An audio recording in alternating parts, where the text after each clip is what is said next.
შემთხვევით სოციალურ ქსელში 2025 წლის 21 იანვარს გადავაწყდი, კერძოდ TikTok-ზე ვინმე ალი რევიას თვითგამოცხადებული ბლოგერის ესეთ ყურადღების მისაქცევ სტატიას.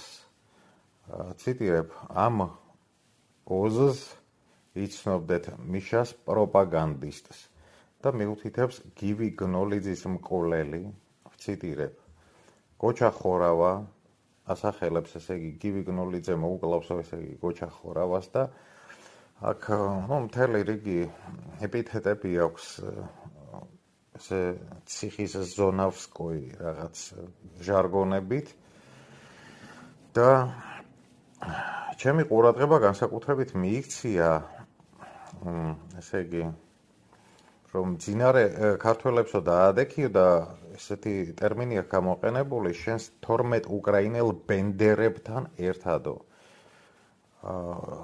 ხა ჯერ დავაკვირდი ალი არ არის ახლა ქართული სახელი, ხო?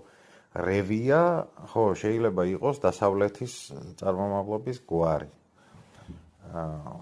ჯერ შეუსაბამოა რომ სამეგრელოში ვინმე გვარი რევიას მქონეს, ალი ერქვას და მე განსაკუთრებულად მიიქცია ყურადღება შენს 12 უკრაინელ ბენდერებთან ერთადო და ბენდერებს საერთოდ იყენებენ რუსები.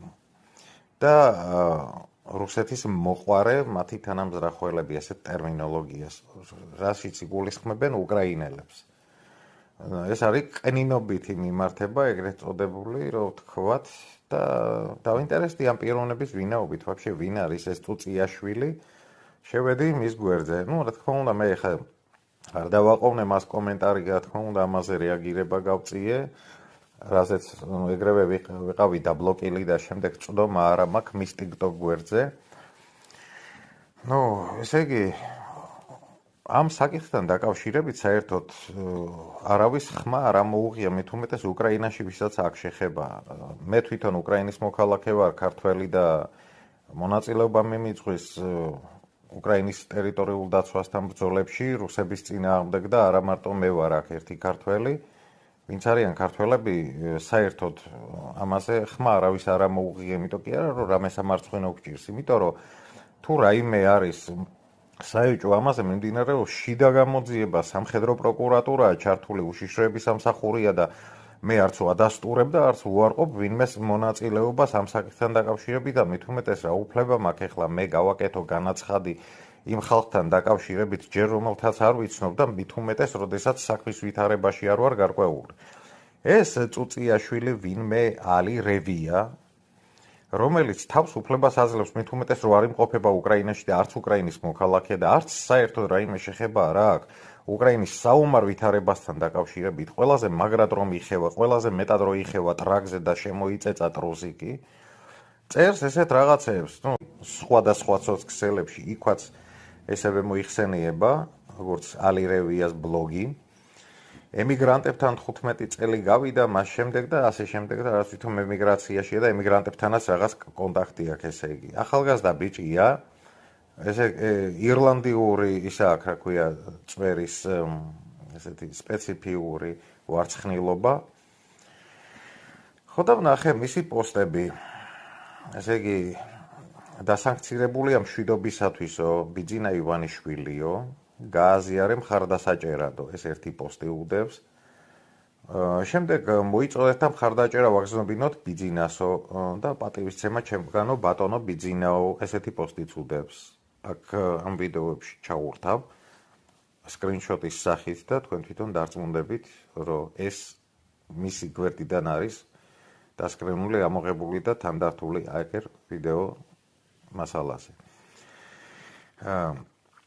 რას ემსახურება ამისი ბლოგი ერთი სიტყვით და ემიგრაციაშია 15 წელი. თუ ბიძინას ესეთი მოყვარული და თაყვანისმცემელია ეს ადამიანის მსგავსი არსება. ემიგრაციაში რა უნდა 15 წელია. თუ დივერსიული ჯგუფები გადაისროლა ქართულმა ოცნებამ და ემიგრაციაში ეხლა ესეთი ელემენტები ემიგრანტების სახელებით ლაპარაკობენ, თქვენ სადაც ახართ, იქ უნდა დაეტიოთ ვინც ახართ, ხო?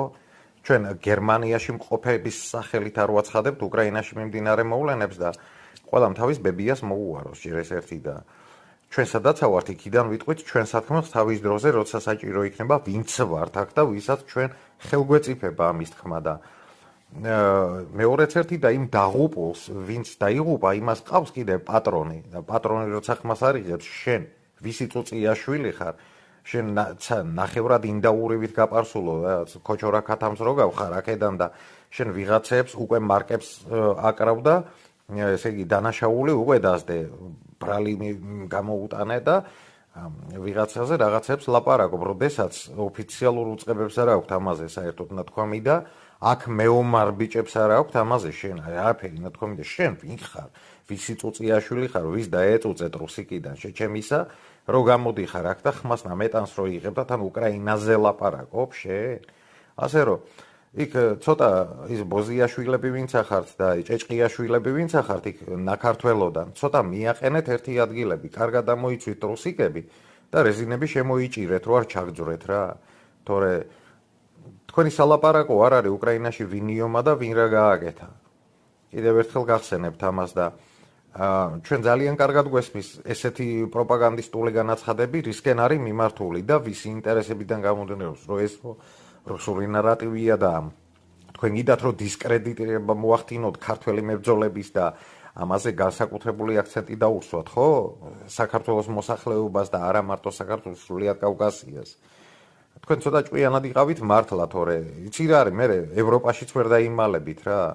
მე კი არ გემუქრებით, მე გეუბნებით ფაქტის კონსტანტირებას ვახდებ, რომ თქვენ ვერსად ვერ დაიმალებით მერე და წლების განმავლობაში რომ ვინმეს დაავიწყდებო, არც ეს არის ფიქრობთ, მაგის იმედიც ნუ გექნებათ ძალიან. მოდი ასე შემოგთავაზებთ და შორს არაა ის დღე, რომ საქართველოსი ჩატარდება თქვენი წმენდა. შორს არ არის ის დღე, მე დარწმუნებული ვარ, რატომღაც მაგაში გული მიგრძნობს. და აწი ვნახოთ მერე და კიდევ ერთხელ მოგიწოდებთ, სახი აზრი გამოიჩინოთ, თავები ცოტა შეინახეთ. თავი არ გაიფუჭოთ რა და უკრაინაზე ყეფას და შორიდან წყავს ცოტა მოეშვით რა და ნურც ნურავის ზედმეტად ნუ გამოესარჩლებით უთქვენო და წყავს ყველას აქ პატრონი და არავინ თქვენი გამოსარჩლებით არ არის თქვენზე დამოკიდებული რა. ხო ასე რომ იქ ბიძინას მიხედეთ და მოუარეთ და ემიგრაციაში ხარ კი არა იქიდან ზეთიანი ლაფათქით არ იყო გაქნეული